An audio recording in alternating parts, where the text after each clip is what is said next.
Because of you. There is St. Jude.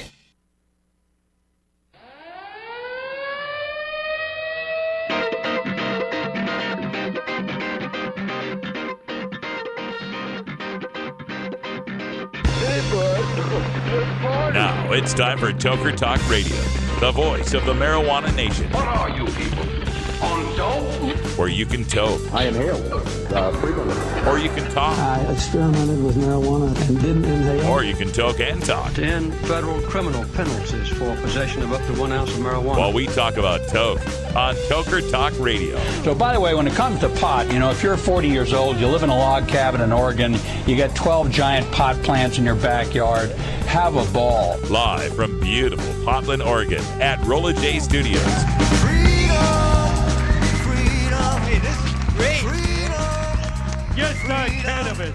Plus your calls live at 971-533-7111. They're walking on their pants with their cap on backwards, listening to Enema Man and Snoopy Poop Dog. What's to keep somebody from getting all potted up on weed and then getting behind the wheel? Gateway theory doesn't work. It's a reality. Holland, is it real? Don't tease me. We're locking up people that take a couple of puffs of marijuana, and the next thing you know, they got 10 years. And now, here's your host, the guru of ganja graphics, the sultan of sativa statistics, and the worst nightmare of a reefer mad prohibitionist.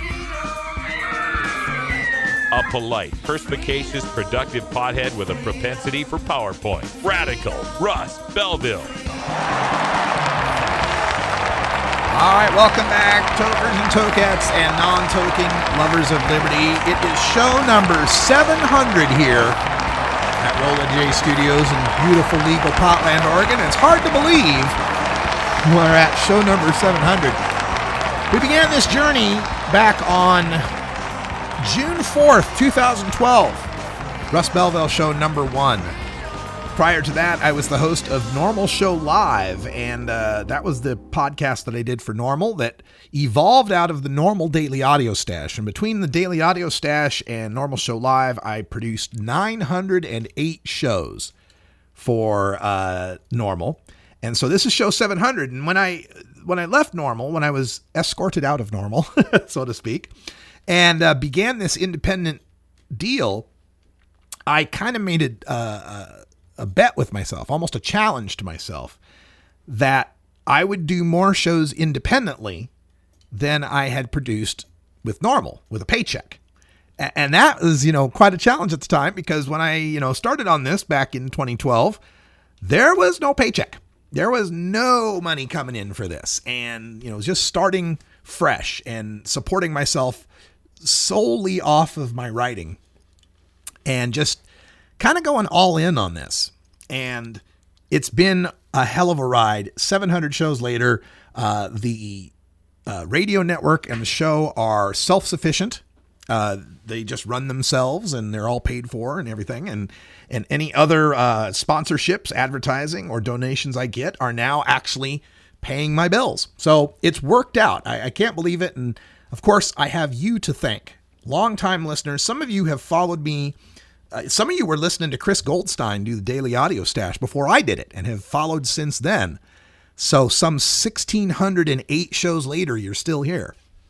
Some of you have joined relatively recently. Some of you only found me since I've started the Russ Belville Show. But no matter how long you've been here, thank you for being here.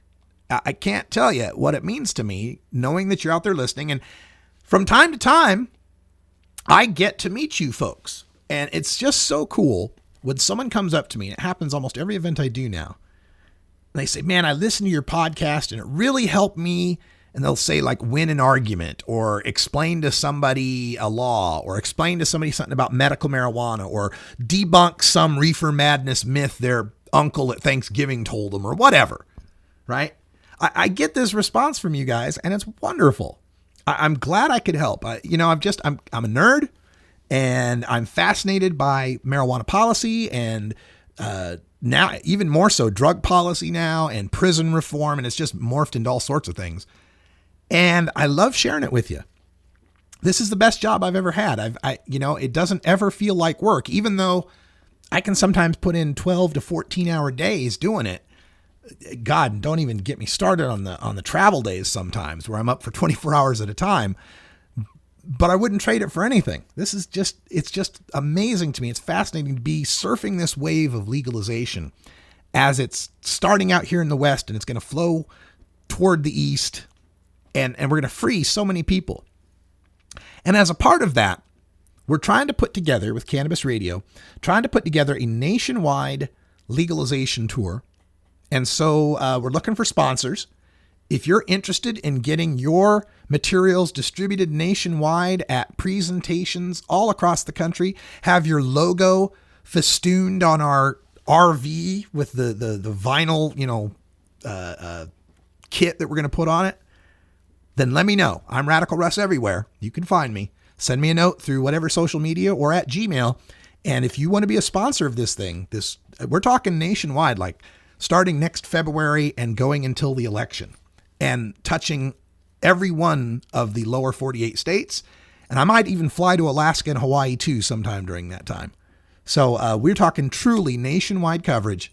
Get your brand in front of people all across America so that when the legalization wave reaches them, they'll know who you are.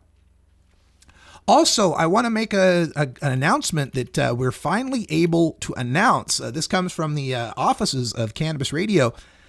Cannabis Radio just inked a deal to provide daily live real-time news from the Associated Press. Providing extensive coverage online via our website. We'll also be reading it daily. That daily news clip will run once or twice per hour on our live stream. We'll also be providing an RSS feed for those who would like to catch it on demand instead. And guess who'll be reading that online coverage? That's right, it's me. I'm now the official voice of Associated Press marijuana news on CannabisRadio.com. That is very, very cool. I'm very happy that has happened. We're finally able to announce that. And I'm able to announce that CannabisRadio.com has signed on Tommy Chong to join us. Yes, Tommy Chong will be joining us here on the network with his Chong and Chong podcast. So things are just getting brighter and brighter for 2016, aren't they? All right, folks, stay tuned. We got plenty more to talk about. We're going to go over more of those amendments on the Sean Parker California marijuana legalization, and I'm going to preview what the stoners against legalization in California are saying as to why this needs to be rejected and prohibition needs to continue for at least another year, or we should throw our support behind legalization initiatives that have no shot in hell of making the ballot. Stoners against legalization never disappoint. I'm Radical Russ. We're back after these messages. This is the Russ Belville Show on CannabisRadio.com.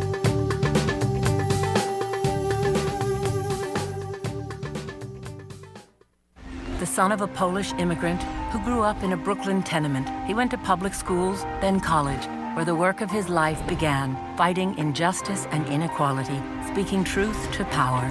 He moved to Vermont, won election and praise as one of America's best mayors. In Congress, he stood up for working families and for principle, opposing the Iraq War, supporting veterans. Now he's taking on Wall Street and a corrupt political system, funded by over 1 million contributions, tackling climate change to create clean energy jobs, fighting for living wages, equal pay, and tuition-free public colleges. People are sick and tired of establishment politics, and they want real change. Bernie Sanders, husband, father, grandfather, an honest leader, building a movement with you to give us a future to believe in. I'm Bernie Sanders, and I approve this message. The Russ Belville Show. We're as much like Cheech and Chong as ordinary Americans are like the Three Stooges. Hey, Mo! Your connection to quality cannabis insurance services is spelled Kaercher. That's Karcher Insurance. We have worked with ventures like cannabis for over 60 years. We're proud to represent over 50 companies with tailor-made cannabis plans for owners just like you to insure your product, your plants, and your pursuits. Kaercher spells out their full-service insurance services, ranging from commercial to bonds to personal, from life to health, and more. Contact the team at KarcherInsurance.com and let our experience work for you. That's Kaercher Insurance.com.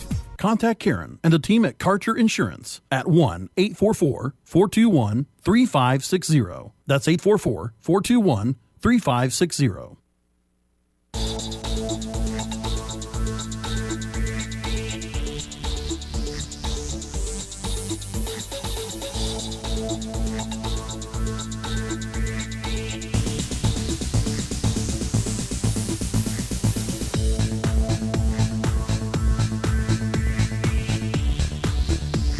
Welcome back, everyone. 13 after the hour here in Rolla J Studios in beautiful legal Potland, Oregon.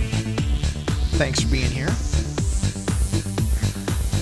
So yeah, the Sean Parker initiative has been updated, amended. They had the final deadline, I believe, in California for being able to update these things. They made a couple of changes. One of the big changes is they're putting a hold on mega grows. Going to make it so that you can't have a mega grow license until after 2020, the year 2020. So that's I think a reasonable compromise. I think a lot of people are expecting those kind of things out of these laws. So not too surprised about that. Also, they're maintaining residency requirements and priority licensing for the existing medical marijuana industry if they want to convert over until 2020 as well. So some pretty good stuff there. And big thanks to Chadwick, a reader at marijuanapolitics.com who helped clear up some confusion I had, because in the Adult Use of Marijuana Act, it says now that possession of, for people 21 and over, possession of up to an ounce of marijuana and up to 8 grams of concentrate shall be legal. And then in another section where it got to all the punishments and the penalties, it says the punishment for possession of over 4 grams of marijuana of concentrate is I forget what it was. It was like an infraction, $100 or something like that. Anyway, in fact, I should actually find it since I'm talking about it. It's right in front of me. Might as well just go right to the text. By the way, the hyperlinked version is up online, and that's what I'm looking at right now. And what's really cool about it, it's got a full table of contents, and I've added extra labels, and every reference in it, like if it references the penal code or the tax code or the government code, I've got a hyperlink there that'll take you right to that website so you can figure out what the hell they're talking about. And I've got internal hyperlinks. So when like something in paragraph L says, other than provided in paragraph A, you can just click the A and it'll take you to paragraph A. You can figure out what the hell they're talking about. So in section 11.357, the possession section, it says the possession of not more than 28.5 grams of marijuana or not more than 4 grams of concentrated cannabis or both shall be punished from 18 to age 21 with a fine of not more than $100. So this was confusing to me because I'm like, wait a minute. In one spot, you said that 8 grams is legal. And on this spot, you're saying you can be punished for over 4 grams. The key here, and Chadwick pointed this out, is that it begins with except as authorized by law. And so that refers back to the other part that says it's legal if you're 21 or over to have up to 8 grams. So that's authorized by law. You're legal to have up to 8. So if you had 9, then you'd be subject to, whatever punishment, the $100 fine.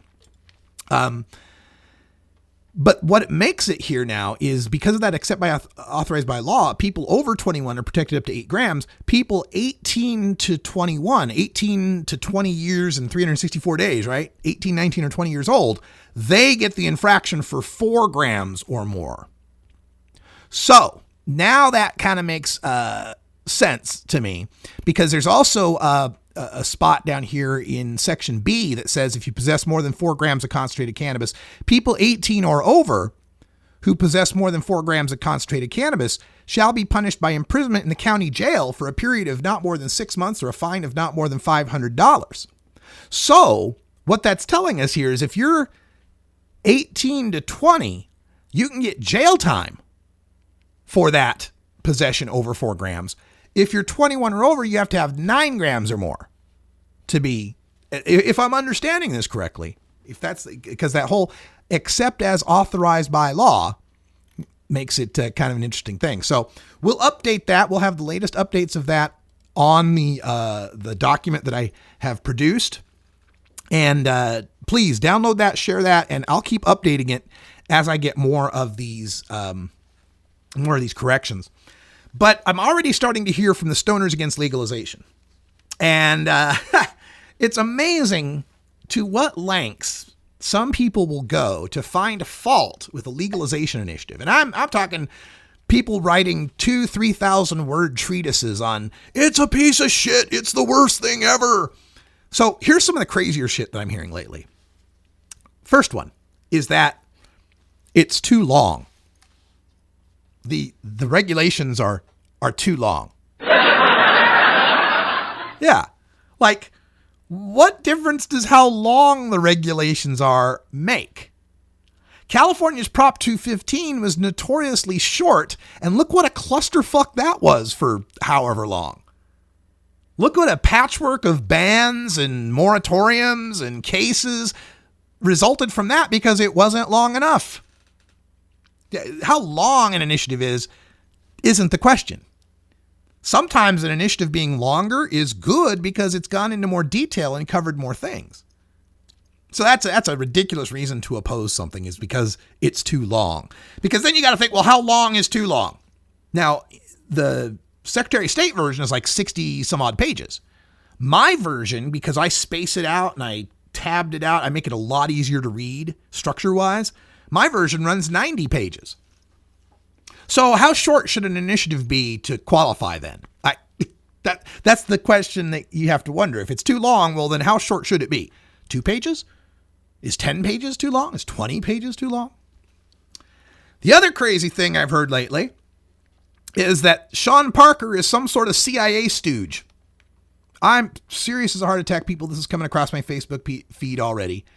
That somehow Sean Parker is backed by the CIA, or he's a CIA plant, or he's doing the bidding of the CIA to, I don't know, lock down the California industry for the Illuminati. I'm not sure.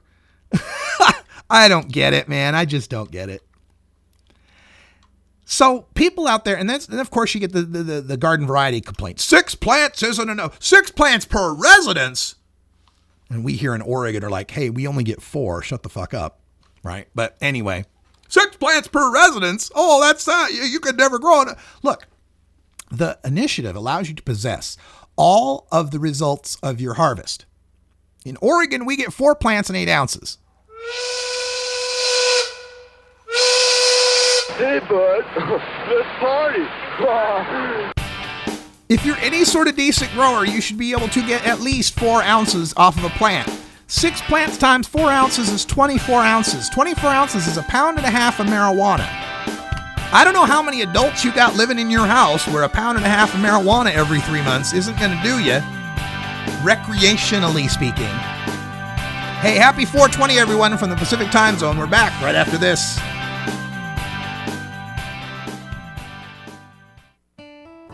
Imagine life without taxes. Let New Era Certified Public Accountants, NewEraCPAs.com, handle your Cannabusiness 280E and tax strategy. Get your business prepared with New Era CPA's Cannabis Finance Bootcamp. NewEraCPAs.com, with years of experience in the industry, we are one of the nation's leading accounting firms for growers, dispensaries, and ancillary companies from Washington to California.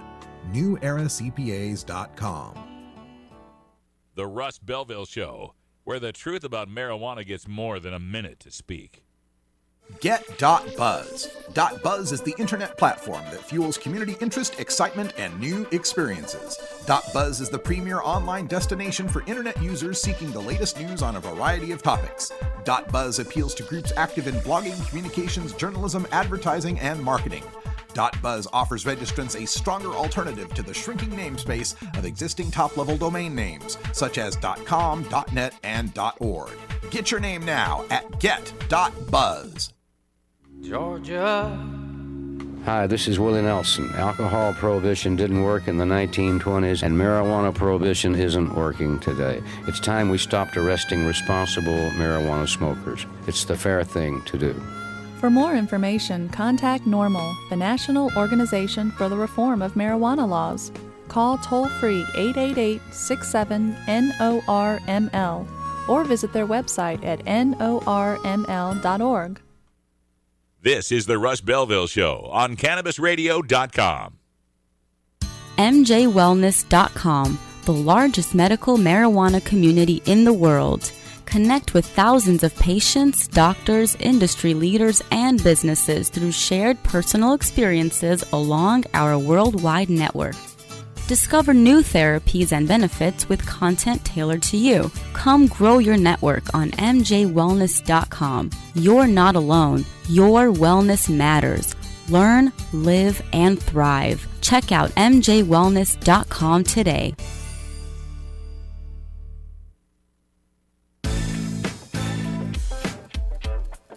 Welcome back, everybody. 23 after the hour here in the Pacific Time Zone. Glad to have you here on the Russ Belville Show. Our phone lines are open. You can call us. The phone number is 971-533-7111.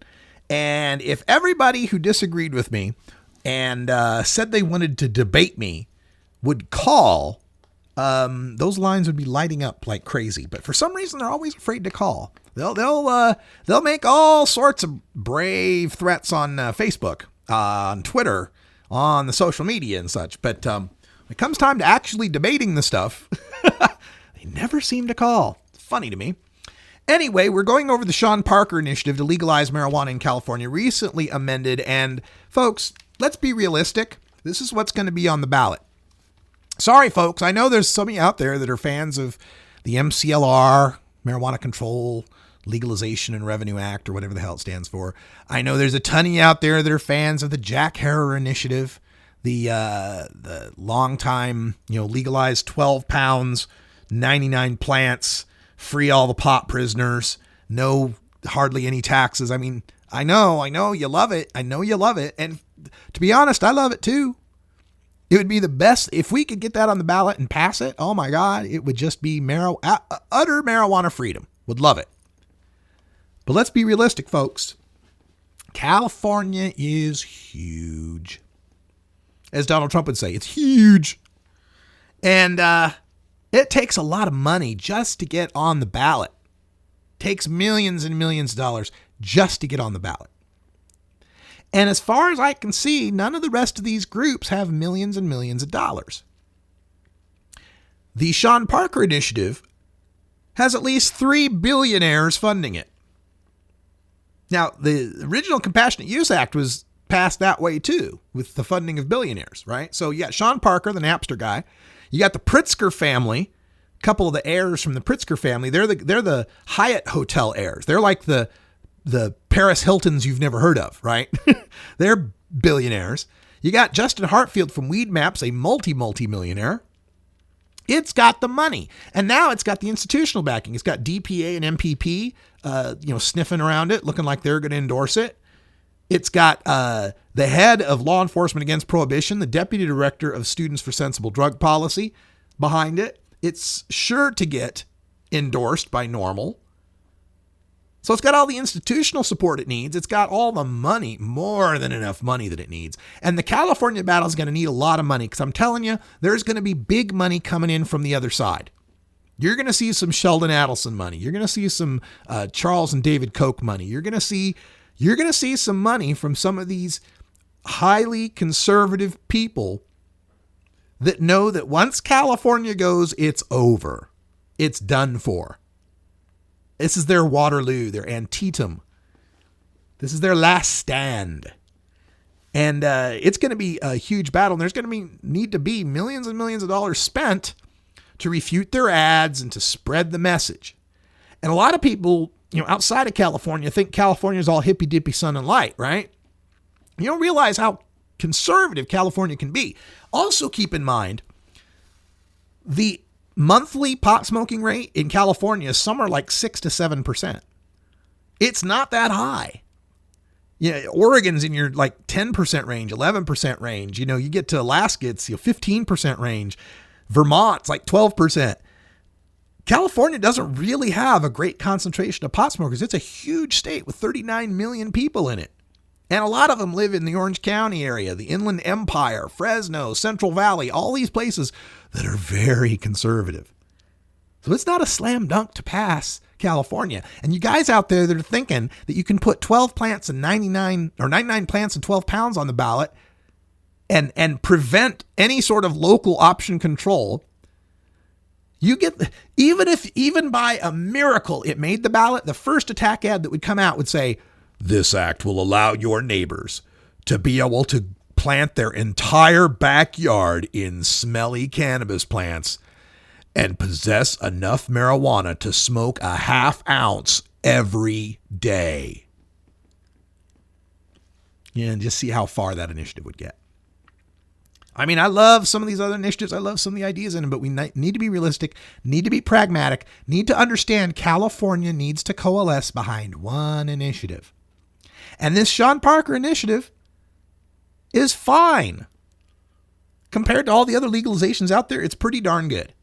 It could have better stuff. It could have protection for parental rights, like the Kremlas do. Some of the other legalization initiatives have protection for parental rights. Some of them have protection for employment rights, organ transplant rights. Yes, it could have those things. That would be nice. But not passing an initiative for what it doesn't have in it makes no sense. Because you could add those things later.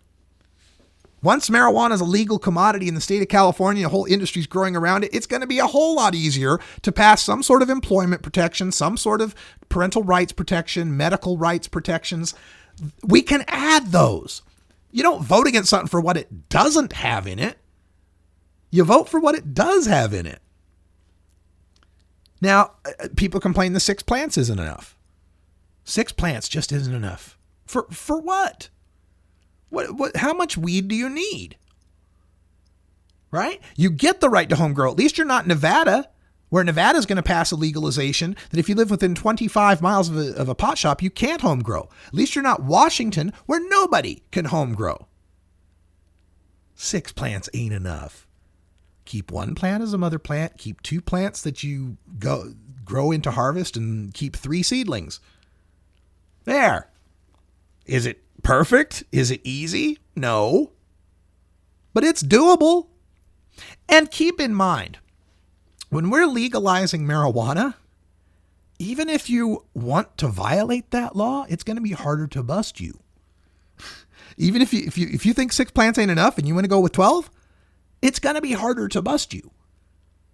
Marijuana is no longer a probable cause. And in fact, the Adult Use of Marijuana Act has a clause in it that specifically says marijuana is no longer contraband and no longer can be the reason for a search, a detention, an investigation. So it'll be a whole lot less easy to bust you if you want to break that rule.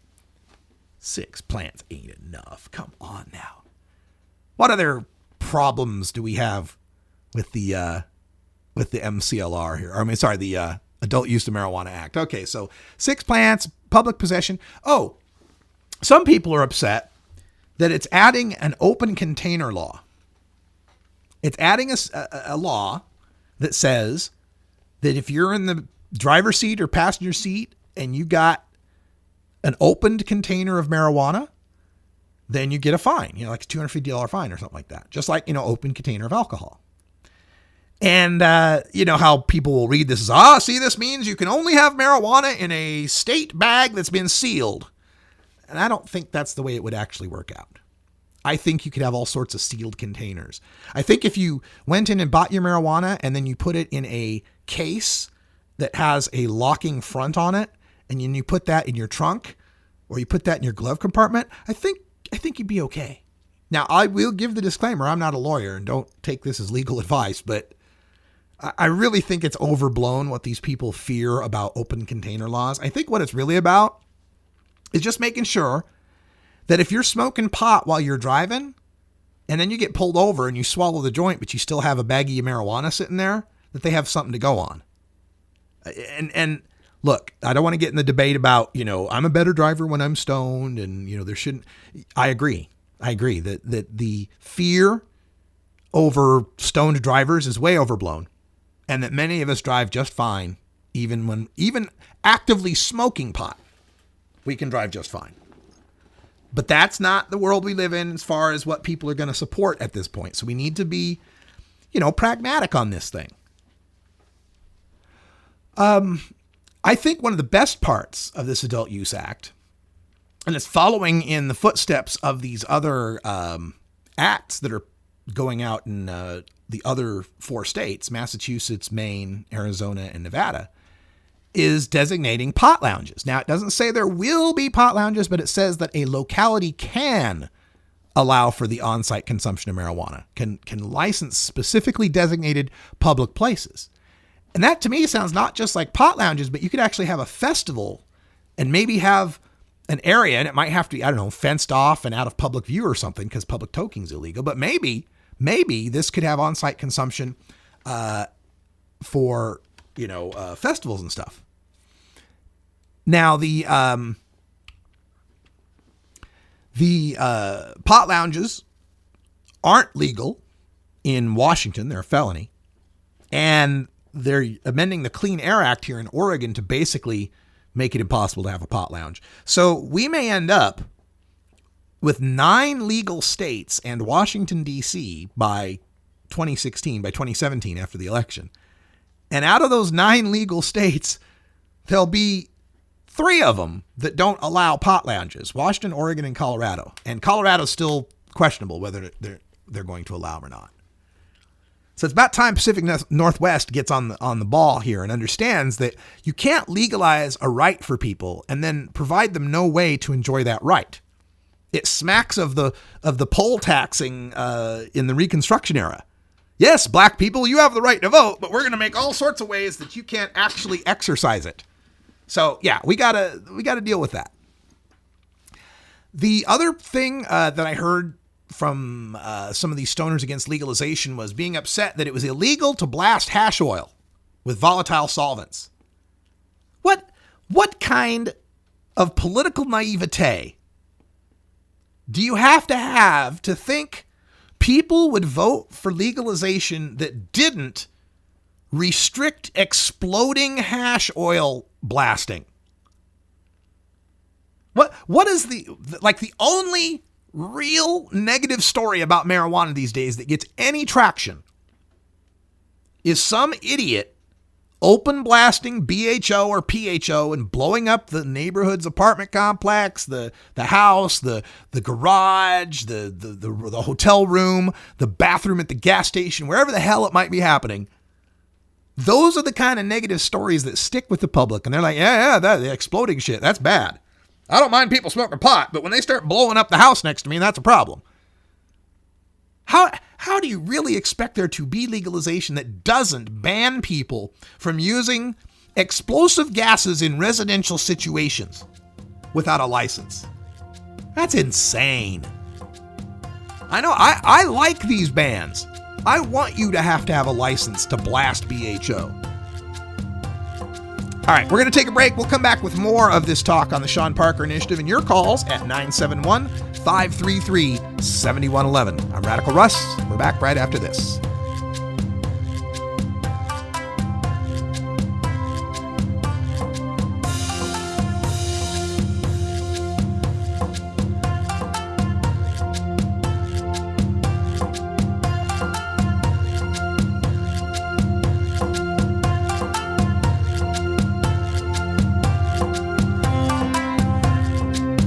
This is the Russ Belville Show on CannabisRadio.com.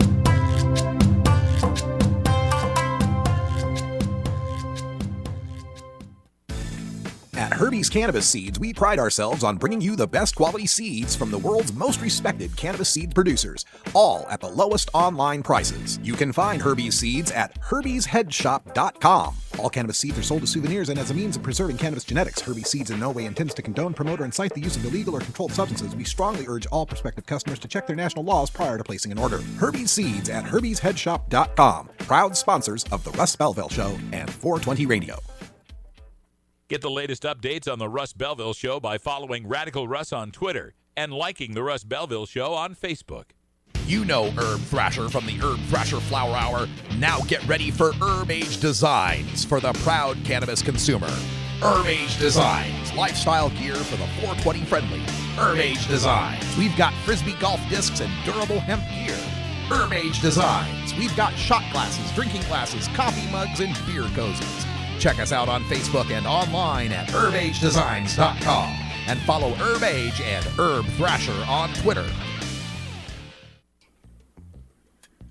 Despite strong public support for medical cannabis, decriminalization, and legalization in Georgia, the state spends $121 million every year to arrest, prosecute, and imprison Georgians for simple possession.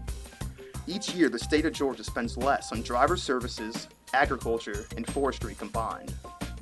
What else can $121 million a year do in Georgia? With that much money, the state could hire and keep 3,000 more teachers, improve roads and bridges, provide tax relief for small businesses, repair aging sewage systems, or lower taxes. But right now, that's millions of dollars of your tax money wasted on failed enforcement. Tell your representative you're tired of wasteful spending and ask them to end cannabis prohibition. Join the conversation at www.peachtreenormal.org. Peachtree Normal is a proud affiliate of NORML, the National Organization for the Reform of Marijuana Laws. Marijuana is not addictive, but listening to the Russ Belville Show is.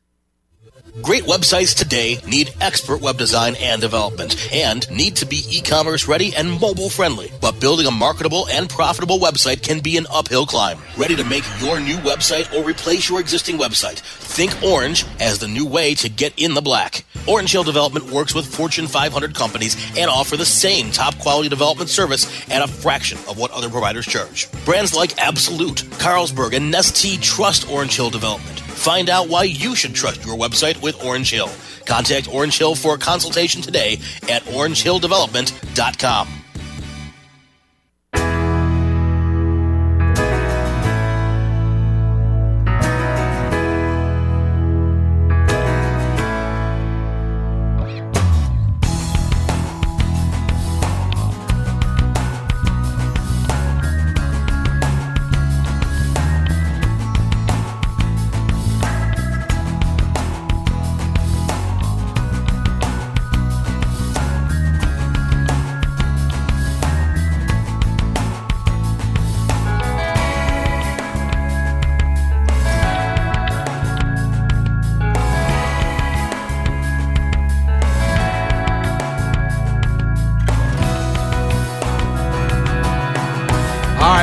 Everybody, Radical Russ here, still updating some of this Sean Parker initiative stuff. It can be more difficult than it seems sometimes because of the way things cross-reference, and this one refers to that one, except for when that one notwithstanding the other one, and it gets really confusing. And so there was a part in my review of this when I was reviewing the excise taxes. There's a 15% excise tax that they're adding to marijuana. And then there's a little section in paragraph G that says that the sales and use tax shall not apply to medical cannabis. And so I took that to mean, oh, well, this excise tax then doesn't apply to medical marijuana. Nope, not the case.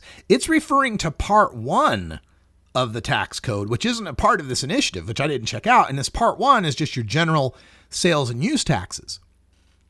So what that's saying is that medical marijuana will be free from sales taxes, but the 15% excise tax will still exist for medical.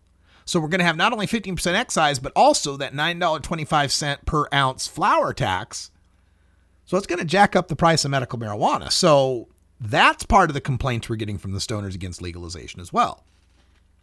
That may be the only valid complaint so far. In that it does seem to make things worse for the existing medical marijuana patients. But at some point, we got to ask, when are we going to, free everyone? Right? I love the medical marijuana patients, but they've had a lot of protection for a lot of years now, while a whole bunch of other people who aren't medical marijuana patients do prison time, and their families get wrecked. So we got to wonder here, is the imposition of a bit of an extra tax worth rejecting the freedom of non-medical users? And I don't think it is. Especially when medical marijuana still has greater rights for cultivation and co-ops and all that kind of stuff. So, yeah, that's one of the changes that I've been typing up, trying to get this ready. Make sure that we're ready for the weekend. Also, check out marijuanapolitics.com for the next few days. I'm going to be posting hyperlinked versions of the legalization amendments with my annotations for Nevada, Arizona, Massachusetts, and Maine as well. And next week on the show, we'll have Mason Tvert from Marijuana Policy Project to talk about all them. So we'll have some more stuff for you coming up then. But again, folks, rejecting legalization in California in 2016 is not an option. There is nothing so odious about the Sean Parker initiative, not even close to being odious enough to merit rejection of this attempt to legalize marijuana. Now, if you like some of the other initiatives better, that's fabulous. Work your ass off to get them on the ballot, volunteer for them, collect signatures, donate money, please. This is like the primary season, right? This is the primary season for marijuana initiatives, and there's a lot of them out there. Feel free to support whichever ones you like. But when it comes ballot time, and there's marijuana legalization on the ballot, you must vote for it. And if there's multiple marijuana legalizations on the ballot, you must vote for them all. That's my nightmare scenario. My nightmare scenario is that the Sean Parker initiative gets on the ballot and another legalization initiative gets on the ballot. Probably MCLR if it was going to be another one. But that the Sean Parker one gets on and then something more liberal gets on as well. And folks, our opposition is going to vote against both of them. So the no votes are solid no matter how many legalization initiatives there are. The people who hate pot are going to vote against both of them. The people who want pot to be legalized but don't use it, the big marijuana middle, they're going to vote for the more conservative of the two. More of them will vote for the more conservative of the two. So my fear is that the remainder, the marijuana legalization supporters, end up tending for the more liberal of the two. And that it ends up being enough that we've split the pro-cannabis vote just enough that neither one of them makes a majority. And they both fail. That's my only fear. That's my only nightmare scenario for how California could fail to legalize marijuana, is getting two initiatives on the ballot and having a certain amount of pro-marijuana supporters joining the opposition in voting no for the more conservative measure and taking votes away from that measure for the more liberal measure, which the marijuana middle doesn't support. And neither one of them passing. Only a divide and conquer strategy can defeat legalization in marijuana at this point in California. That's my belief. That's the only way it's got any sort of chance of going down. So the taxation, that's not an issue. I mean, look, the $9.25 per ounce flour tax, right? We tried the flour weight tax thing too here in Oregon, and our legislature agreed that it really wasn't the right way to do it. The problem with taxing by weight is that tax becomes a disproportionate tax as the price goes down, which it will in a legal market. So you look at $9.25 on an ounce that costs $300, And what are we looking at? That's 10%, 3%, like a 3% tax-ish, somewhere around there. But as that ounce gets down to $100 an ounce, now your $9.25 an ounce tax is 9.25%. Your tax is effectively tripled as a percentage of the actual price. So I don't know. I don't know about this harvest taxing, but it looks like it's going to be a part of this. I also like in this initiative, and this is something that the Stoners Against Legalization don't like, that a locality can ban outdoor grows. But I would counter that the locality being unable to ban indoor grows trumps that. I know indoor grows are more expensive. It's cheaper to grow in the sunlight. Why should people, but we've got that issue with some people just don't like pot. And they don't want to see pot plants growing in the neighbor's yard, and they don't like the smell of it during harvest time. And they worry about whether or not thieves are going to jump the fence and, make the neighborhood less safe and so forth. So I understand why it's there, and I wish it wasn't.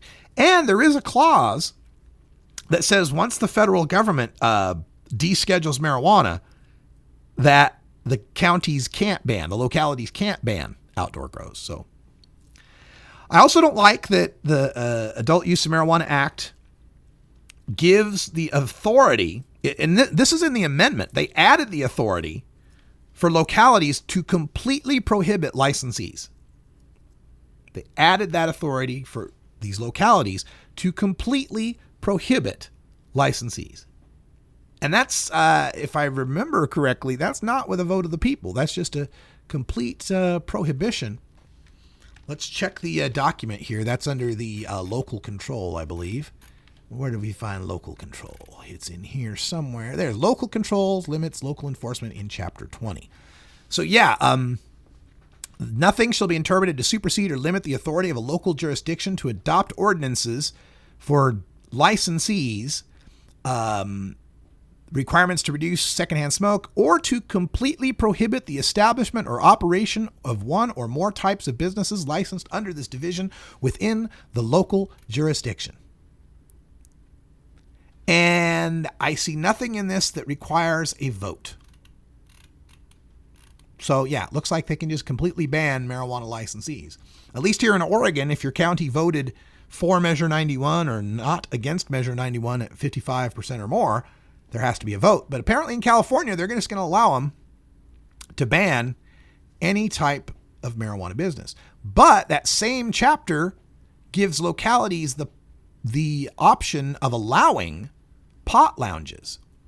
And not just pot lounges, but the possibility of there being pot limos or pot buses as well. Because it creates this licensing ability for them to be able to allow that. And it is part of the section that talks about open containers and possession and use within cars, right? That actually adds, other than allowed by law, right? I can't remember the exact phrasing.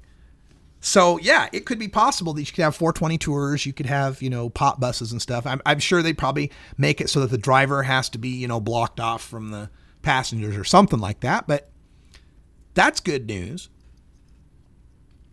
Again, there's nothing here in this Sean Parker initiative that is so bad that it should be rejected. I'd prefer that there wasn't that strong a local control option, but maybe that's what's required to get it passed in California. Maybe that's what's going to have to happen. Some people don't like the seed to sale tracking, that there's going to be barcodes on marijuana plants, seed to sale tracking. Oh my God. But you have to kind of expect that's what's going to be as long as there's federal prohibition.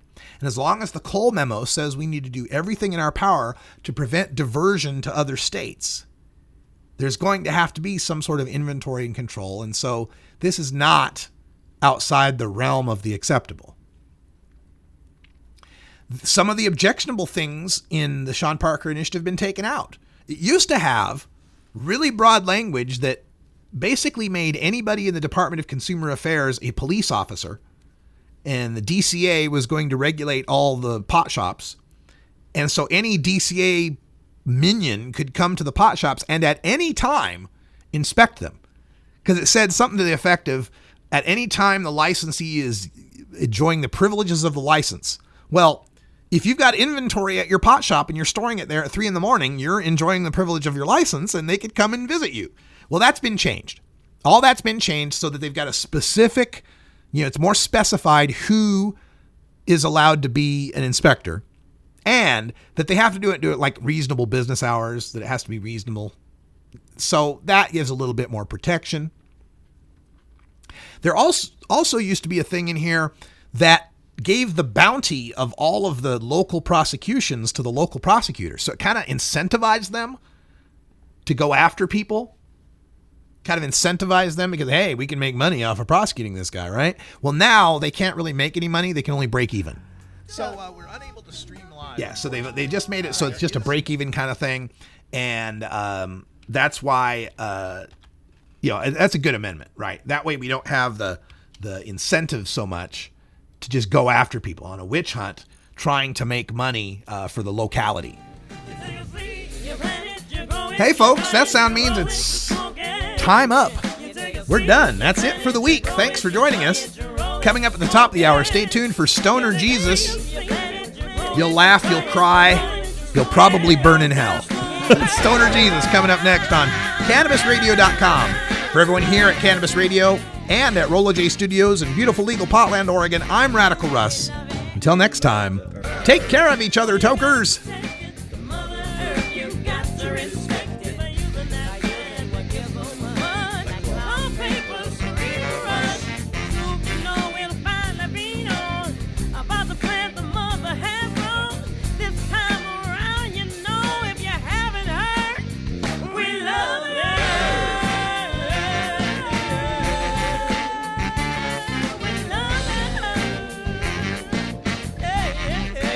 This is the Russ Belville Show.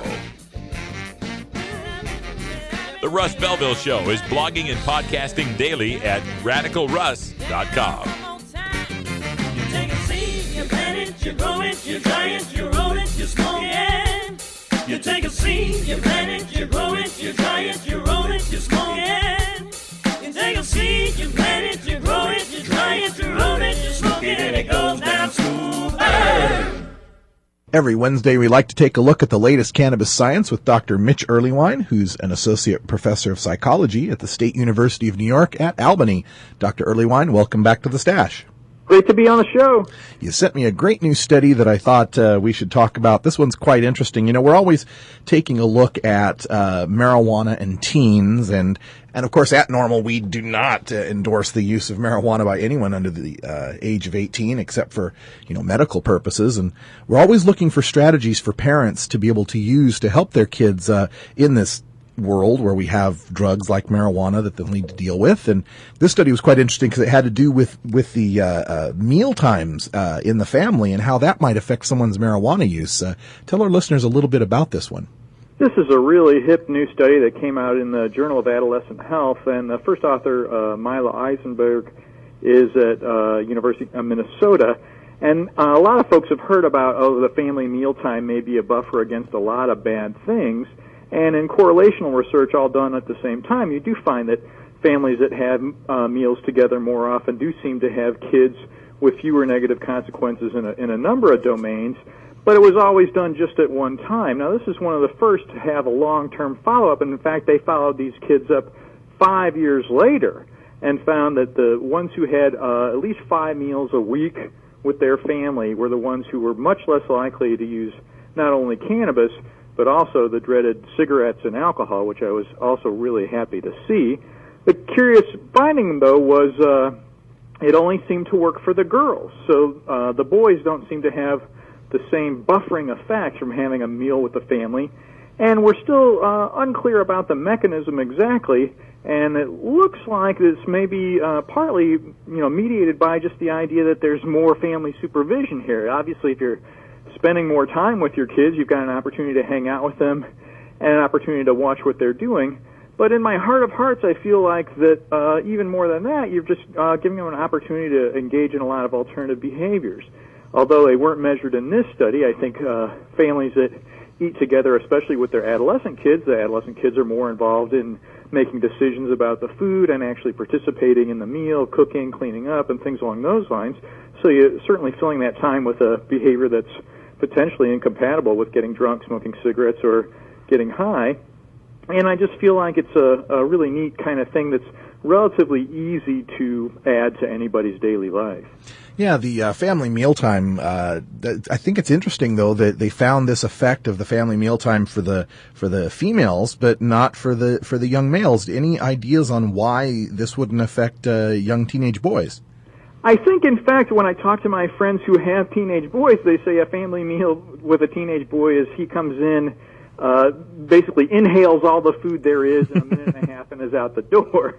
And so I think that the notion of family meal to the little boys when they first filled out these questionnaires and in adolescence doesn't mean the same thing to them.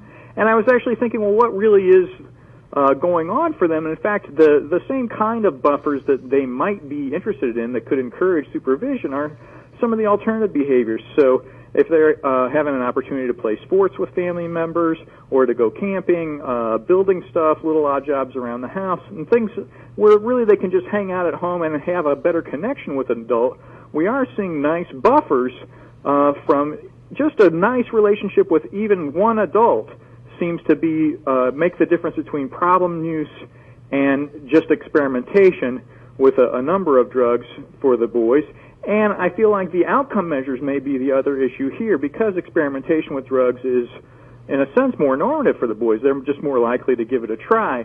That this may have stacked the deck against the results for boys in this study. Oh, okay. Now, you had mentioned earlier that there's been other studies taking a look at the family mealtime hour and how that might have better effects for adolescents. Was there this same male-female break in these other studies of adolescents?